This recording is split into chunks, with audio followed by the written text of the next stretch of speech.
அனுபவமின்மை மற்றும் அநாகரிகம் ஆகியவை ஒழுக்கத்தின் உருவமான ஒருவரை சந்திக்கும் போது என்ன நடக்கும்? ஒவ்வொருவரும் வேடிக்கை பார்த்து கொண்டிருக்கும் ஒரு நெரிசலான ரயிலில் ஒரு நபர் தன் சீருடையின் கடமையை அல்ல, தன் மனசாட்சியின் கடமையை நிறைவேற்ற எழுந்து நிற்கும் போது என்ன நடக்கும்? ஒரு சில முரட்டு இளைஞர்கள் தங்கள் பொய்யான ஆண்மை போதையில் ஒரு ஏழை வயதான பெண்ணை கேலி செய்த சமூகத்தின் அன்றாட உண்மையை பற்றிய கதை இது. அதே பெட்டியில் அமைதியாக எல்லாவற்றையும் கவனித்து கொண்டிருந்த ஒரு சோர்வடைந்த இராணுவ வீரன். அவர்கள் கனவிலும் நினைத்து பார்க்காத ஒரு பாடத்தை தயாரிப்பார் என்று அவர்களுக்கு தெரியாது. அந்த இராணுவ வீரன் தன் உண்மையான வடிவத்தை காட்டியபோது அந்த இளைஞர்களுக்கு மட்டுமல்ல, பெட்டி முழுவதற்கும் அதிர்ச்சி ஏற்பட்டது. அது டெல்லி செல்லும் எக்ஸ்பிரஸ் ரயில். குஜராத்தில் கொதிக்கும் பாலைவன பகுதியில் அதன் நீண்ட பயணத்தை தொடங்கி இருந்தது. பொது பெட்டியில் பலதரப்பட்ட மக்கள்கள் இருந்தனர். சிலர் வீட்டிற்கு சென்று கொண்டிருந்தனர், சிலர் வேலைக்கு, சிலர் தங்கள் குடும்பத்தினரை சந்திக்க. காற்றில் ஒரு விசித்திரமான அமைதி இருந்தது. அது ரயிலின் இரும்பு தண்டவாளத்தில் ஓடும் தாள சத்தத்தால் மட்டுமே உடைக்கப்பட்டது. அதே பெட்டியின் ஜன்னல் ஓரத்தில் இராணுவ வீரர் அமரன் அமர்ந்திருந்தார். அவரது சீருடை சற்று தூசி படிந்திருந்தது மற்றும் முகத்தில் சோர்வு மிகுந்திருந்தது. அவர் ஒருவேளை எல்லையில் நீண்ட பணி முடித்துவிட்டு திரும்பிக் கொண்டிருக்கலாம். அவர் கண்கள் கனத்திருந்தன. அவர் தன் கனமான பூட்ஸ் அணிந்த காலை சற்று நீட்டினார். தன் துப்பாக்கியை அல்லது பிஸ்டலை கவனத்துடன் இருக்கைக்கு அடியில் வைத்துவிட்டு தலையை ஜன்னலோடு சாய்த்து கண்களை மூடிக்கொண்டார். வீட்டிற்கு செல்வதற்கு முன் அவருக்கு சில மணி நேர தூக்கம் மட்டுமே தேவைப்பட்டது. ரயிலின் லேசான அசைவுகள் அவரை கிட்டத்தட்ட தூங்க வைத்து விட்டது. இந்த அமைதி அடுத்த பெரிய ரயில் நிலையத்தில் உடைந்தது. ரயில் நின்றவுடன் பெட்டியில் கூச்சல் எழுந்தது. கிட்டத்தட்ட 6-7 இளைஞர்கள் அடங்கிய ஒரு குழு புயல் போல் பெட்டிக்குள் நுழைந்தது. அவர்களின் ஆடைகள், காதில் அணிந்திருந்த கம்மல்கள் மற்றும் சத்தமான சிரிப்பு ஒலி அனைவரின் கவனத்தையும் ஈர்த்தது. அவர்கள் ஒரு கல்லூரி பயணத்தில் சென்று கொண்டிருக்கலாம். உள்ளே வந்தவுடனேயே அவர்கள் பெட்டி முழுவதையும் தலைகீழாக்கினர். ஒருவன் மற்றவரின் இருக்கையில் கிட்டத்தட்ட விழுந்து அமர்ந்தான். ஒருவன் தன் பையை பலமாக ரேக்கில் எறிந்தான். அந்த இளைஞர்கள் கூட்டத்தின் தலைவர் போல தோன்றிய அதிக ஜெல் பூசிய முடியுடைய ஒரு பையன் ஒரு சிறிய ப்ளூடூத் ஸ்பீக்கரை எடுத்து அதில் சத்தமாக பாடல்களை போட ஆரம்பித்தான். பெட்டியில் இருந்த மற்ற பயணிகள் சங்கடப்பட்டனர். சில வயதானவர்கள் வெறுப்புடன் அவர்களை பார்த்தனர். ஆனால் யாரும் எதுவும் சொல்ல துணியவில்லை. இந்த முரட்டு பசங்களிடம் யார் வம்பு இழுப்பது என்று நினைத்தனர். இராணுவ வீரர் அமரனின் தூக்கமும் கலைந்தது. அவர் ஒரு கண்ணை திறந்து அந்த கும்பலை பார்த்தார். ஒரு ஆழமான மூச்சை எடுத்துக்கொண்டு மீண்டும் தூங்க முயற்சித்தார். அவர் தன் வாழ்க்கையில் இதைவிட பெரிய சத்தத்தையும் ஆபத்தையும் பார்த்திருந்தார். இந்த பிள்ளைத்தனமான செயல்கள் அவரது கவனத்தை சிதைக்க முடியாது. ரயில் மீண்டும் புறப்பட்டது. அந்த பையன்களின் அட்டகாசம் தொடர்ந்தது. அவர்கள் சத்தமாக பேசினர், சண்டையிடுவது போல் ஒருவர் மீது ஒருவர் கை வைத்தனர். மேலும் ஓடும் ரயிலில் ஒருவரை ஒருவர் ஓடி பிடிக்கும் விளையாட்டை விளையாடி கொண்டிருந்தனர். அவர்கள் காரணமாக நடைபாதையில் நிற்பது கூட கடினமாக இருந்தது. அடுத்த நிலையம் ஒரு சிறிய நகரமாக இருந்தது. ரயில் இங்கு வெறும் 2 நிமிடங்களுக்கு மட்டுமே நின்றது. ரயிலில் மெதுவாக விசில் அடித்த போது சுமார் 70-75 வயதுடைய ஒரு மூதாட்டி மிகவும் சிரமத்துடன் பெட்டிக்குள் ஏறினார். அவரது முகத்தில் சுருக்கங்கள் நிறைந்திருந்தன. அவரது முதுகு கூனி இருந்தது. ஆனால் அவரது கண்களில் ஒரு விசித்திரமான உறுதி தெரிந்தது. அவர் தலையில் ஒரு அழுக்கு கூடை இருந்தது. அதில் வறுத்த கடலை மற்றும் வேர்க்கடலைகளின் சிறிய பாக்கெட்டுகள் இருந்தன. அவர் தன் மெலிந்த நடுங்கும் குரலில், கடலை வாங்கிக்கோங்க சார், வேர்க்கடலை வாங்கிக்கோங்க, 10 ரூபாய் பாக்கெட் என்று சொன்னார். அவர் மெதுவாக நடைபாதை வழியாக சென்று கொண்டிருந்தார். சிலர் அவரிடம் 1-2 பாக்கெட்டுகள் வாங்கினர். அவரது பார்வை அந்த இளைஞர் கும்பலின் மீது விழுந்தது. அங்கே தனக்கு நல்ல விற்பனை இருக்கும் என்று அவர் நினைத்தார். அவர் அவர்கள் அருகே சென்று நின்றார். ஐயா, கடலை வாங்கிக்கோங்க, வேர்க்கடலை வாங்கிக்கோங்க என்றார். அந்த பையன்களின் பார்வை அவர் மீது பட்டது. அவர்களுக்கு கேலி செய்வதற்கு ஒரு புதிய வாய்ப்பு கிடைத்தது போலிருந்தது. அவர்களின் தலைவன், ஏ கிழவி, இங்கே வா, என்ன விற்கிறாய் என்று கேட்டான். அந்த அம்மா தனது கூடையை நீட்டினார். மகனே, கடலை இருக்கு, வேர்க்கடலை இருக்கு, புதிதாக வறுத்தது என்றார். சரி காட்டு. ஒரு பையன் ஒரு பாக்கெட்டை எடுத்து சாப்பிட்டான். வாவ், செம்மையாக இருக்கு. மற்றவன் 2 பாக்கெட்டுகளை எடுத்துக்கொண்டான். பிறகு 3வது ஆள் பார்ப்பதற்குள் கொள்ளை நடப்பது போல அந்த 7 பையன்களும் கேலி செய்யும் விதமாகவே அம்மாவின் கூடை முழுவதையும் காலி செய்தனர். அவர்கள் ஒருவருக்கொருவர் வேர்க்கடலையை வீசினர், கடலையை தூக்கி எறிந்தனர் மற்றும் சத்தமாக சிரித்து கொண்டிருந்தனர்.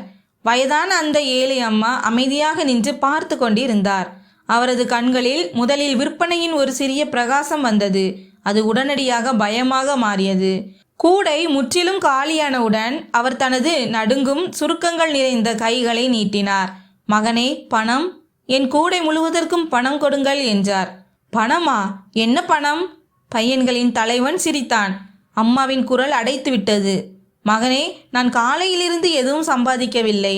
நீங்கள் எல்லோரும் என் கூடை முழுவதையும் காலி பண்ணிட்டீங்க. என் பணத்தை கொடுங்கள் என்றார். அந்த பையன்கள் மீண்டும் சிரிக்கத் தொடங்கினர். இப்போது அவர்கள் வழக்கமாக செய்யும் விளையாட்டு தொடங்கியது. தலைவன் மற்றொரு பையனை நோக்கி சைகை செய்தான். கேட்கவில்லையா? அம்மா என்ன சொல்கிறார்கள்? பணத்தை கொடு. 2வது பையன் 3வது பையனை பார்த்தான். டேய், பணத்தை எடு. பார், இராணுவ அதிகாரியும் பார்த்து கொண்டிருக்கிறார். அவர்கள் கேலியாக பேசி கொண்டிருந்தனர். இப்போது கண்களை திறந்து அவர்களை உற்று பார்த்து கொண்டிருந்த இராணுவ வீரர் அமரன் மீதும் சைகை செய்தனர். 3வது பையன், பணம் என்னிடம் இல்லை, நீ கொடு என்று சொன்னான். இதுதான் தொடர்ந்து நடந்தது. நீ கொடு, நீ கொடு. யாரும் பணம் கொடுப்பதாக இல்லை. அந்த வயதான அம்மாவின் முகம் வாடி போனது. அவர் கண்களின் ஓரங்கள் ஈரமாகின. இந்த பையன்கள் அவருக்கு பணம் கொடுக்க மாட்டார்கள் என்பதை அவர் புரிந்து கொண்டார். அவருடைய நாள் முழுவதும் உழைப்பு, அவருடைய முதலீடு எல்லாமே கொள்ளையடிக்கப்பட்டு விட்டது. அவர் உதவியற்ற நிலையில் அங்கேயே நின்றார். ஒருவேளை ஏதேனும் அதிசயம் நடக்குமா என்று நம்பி. பெட்டியில் இருந்த மற்றவர்கள் இன்னும் அமைதியாக இருந்தனர், எதுவும் நடக்காதது போல. அனைவரும் அவரவர் ஜன்னல்களின் வெளியே பார்த்து கொண்டிருந்தனர். இராணுவ வீரர் அமரன் இதையெல்லாம் வெகு நேரமாக பார்த்து கொண்டிருந்தார். அவருக்கு இரத்தம் கொதித்தது. அவர் சோர்வை பார்த்திருந்தார், அவர் வறுமையை பார்த்திருந்தார். ஆனால் உழைப்பிற்கு இப்படிப்பட்ட அவமானம் நடப்பதை அவர் ஒருபோதும் சகித்து கொண்டதில்லை. அந்த வயதான அம்மாவின் முகத்தில் அவருக்கு தன் தாயின் முகம் தெரிந்தது. அவர் தன் இருக்கையில் இருந்து எழுந்தார். அவருடைய உயரம் நீண்டதாகவும் உடல் உறுதியாகவும் இருந்தது. சீருடையின் லேசான சத்தத்துடன் அவர் அந்த பையன்களின் அருகே சென்று நின்றார். பெட்டியில் திடீரென அமைதி நிலவியது. இராணுவ வீரர் அமரன் மிகவும் அமைதியான ஆனால் ஆழமான மற்றும் கனமான குரலில், தம்பி, இந்த வயதான அம்மாவுக்கு பணத்தை கொடுங்கள் என்றார். அதுவரை ஹீரோவாக தன்னை காட்டிக்கொண்டிருந்த அந்த பையன்களின் தலைவன் அவரை கண்டு சற்று தயங்கினான். ஆனால் பிறகு தன் நண்பர்களை பார்த்ததும் அவனுக்கு தைரியம் வந்தது. அவன் கேலியாக சிரித்தான். அட, பணம் தானே, கொடுக்கிறோம் இராணுவ அதிகாரியே. அவன் மீண்டும் தன் நண்பனை முழங்கையால் இடித்தான். ஏண்டா, இராணுவ அதிகாரி என்ன சொல்கிறார் என்று கேட்கவில்லையா? அம்மாவுக்கு பணத்தை கொடு. அதே வெக்கங்கெட்ட சிரிப்பு, அதே வெக்கங்கெட்ட கேலி. இல்லை, பணத்தை நீதான் கொடுக்கப் போகிறாய் என்றனர். இராணுவ வீரர் அமரன் புரிந்து கொண்டார். இவர்கள்தான் சமூகத்தை உள்ளிருந்து அரிக்கும் கரையான்கள். இவர்கள்தான் ஏழாமையை கேலி செய்பவர்கள் மற்றும் அமைதியை தங்கள் பலமாக கருதுபவர்கள். இவர்கள் அமைதியின் மொழியை புரிந்து கொள்ள மாட்டார்கள். இவர்களுக்கு ஒழுக்கத்தை கற்றுக் கொடுக்க வேண்டும் என்று அவர் நினைத்தார். இராணுவ வீரர் அமரன் எதுவும் சொல்லவில்லை. அவரது கண்களில் இருந்த அமைதி இப்போது ஒரு ஆபத்தான குளிர்ச்சியாக மாறியிருந்தது. அவர் தனது இடுப்பில் கட்டியிருந்த ஹோல்ஸ்டரில் இருந்து தனது சர்வீஸ் துப்பாக்கியை எடுத்தார்.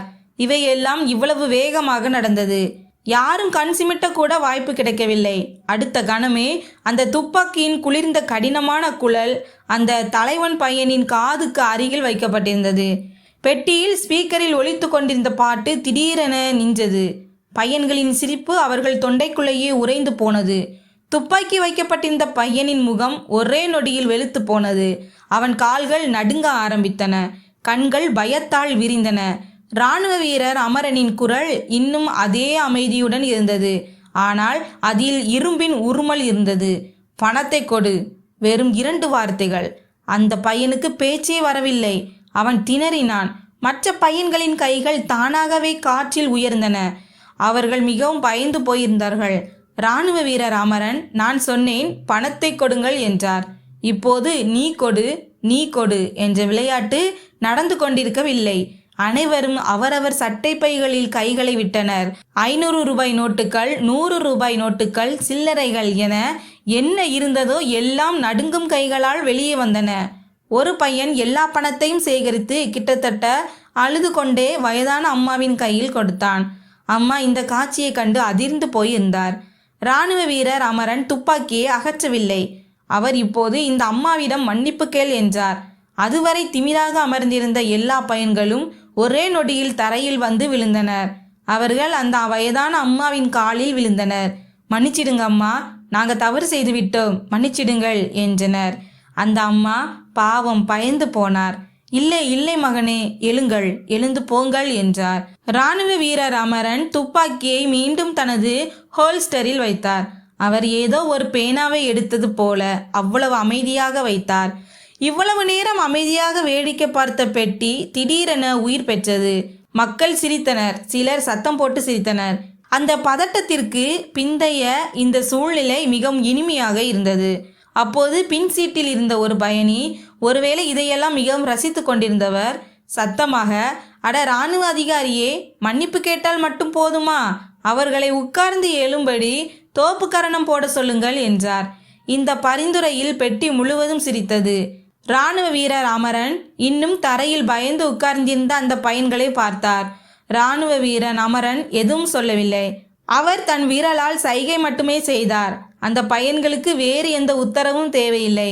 அவர்கள் உடனே எழுந்து அவரவர் காதுகளை பிடித்து கொண்டு ஓடும் ரயிலின் நடைபாதையில் உட்கார்ந்து எழும்ப தோப்பு கரணம் போடத் தொடங்கினர். 1, 2, 3. பெட்டி முழுவதும் சிரிப்பால் அதிர்ந்தது. பயத்தில் கண்களை மூடியிருந்த பயணிகளும் கூட இப்போது இந்த வித்தியாசமான நீதியை கண்டு மகிழ்ச்சி அடைந்தனர். வயதான அம்மாவின் கண்களில் கண்ணீர் இருந்தது. ஆனால் இப்போது அது உதவியற்ற தன்மையால் அல்ல, நன்றி உணர்வால் இருந்தது. அவர் தனது சேலையின் முனையிலிருந்து ஒரு 100 ரூபாய் நோட்டை எடுத்து இராணுவ வீரர் அமரனிடம் கொடுக்க முயன்றார். மகனே, நீங்கள் இந்த பணத்தை வாங்கிக் கொள்ளுங்கள் என்றார். இராணுவ வீரர் அமரன் அவரது கையை பிடித்து கொண்டார். வேண்டாம் அம்மா, இது என் பணம் இல்லை, இது உங்கள் உழைப்பின் பணம். நீங்கள் உட்காருங்கள். அவர் அம்மாவை ஒரு காலியான இருக்கையில் உட்கார வைத்து தனது பையிலிருந்து தண்ணீர் பாட்டிலை எடுத்து கொடுத்தார். அடுத்த நிலையத்தில் முகம் வெளிரி போன அந்த பையன்கள் அனைவரும் அமைதியாக இறங்கினர். அவர்கள் ஒருமுறை கூட பெட்டியை திரும்பி பார்க்கவில்லை. சலிப்புடனும் அட்டகாசத்துடனும் தொடங்கிய அந்த பயணம் இப்போது பெட்டியில் இருந்த ஒவ்வொரு பயணிக்கும் ஒரு மறக்க முடியாத பயணமாக மாறியிருந்தது. இராணுவ வீரர் அமரன் மீண்டும் தனது இருக்கையில் சென்று உட்கார்ந்து கண்களை மூடினார். ரயில் மீண்டும் தனது தாளத்தில் ஓடிக்கொண்டிருந்தது. ஆனால் இப்போது பெட்டியின் காற்றில் நீதி மற்றும் மரியாதையின் ஒரு புதிய மனம் கலந்திருந்தது. நண்பர்களே, இந்த கதை நமக்கு சொல்லித் தருவது என்னவென்றால், சீருடை எல்லையில் சண்டை போடுவதற்கு மட்டுமல்ல, சமூகத்திற்குள் இருக்கும் தீமைகளுடன் போராடுவதற்கும் தான். அநீதிக்கு எதிராக குரல் கொடுப்பது எவ்வளவு முக்கியம் என்பதை இராணுவ வீரர் அமரன் நமக்கு காட்டினார். அதிலும் குறிப்பாக மக்கள் கூட்டம் முழுவதும் அமைதியாக இருக்கும்போது. இந்த இராணுவ வீரரின் தைரியமும் அந்த வயதான அம்மாவின் உழைப்பும் உங்கள் இதயத்தை தொட்டிருந்தால் இந்த காணொளிக்கு ஒரு லைக் செய்யுங்கள். இந்த கதையில் உங்களை மிகவும் கவர்ந்த கணம் எது என்று எங்களுக்கு கமெண்டில் சொல்லுங்கள். இந்த கதையை அதிகமாக பகிருங்கள். அதனால் முதியவர்களை மதிப்பதும் அநீதிக்கு எதிராக நிற்பதுமே உண்மையான மனிதநேயம் என்பதை அனைவரும் கற்றுக்கொள்ள முடியும். மேலும் இது போன்ற இதயம் தொடும் உண்மையான மற்றும் உத்வேகம் அளிக்கும் கதைகளுக்கு எங்கள் சேனலை சப்ஸ்கிரைப் செய்து கொள்ளுங்கள். நன்றி.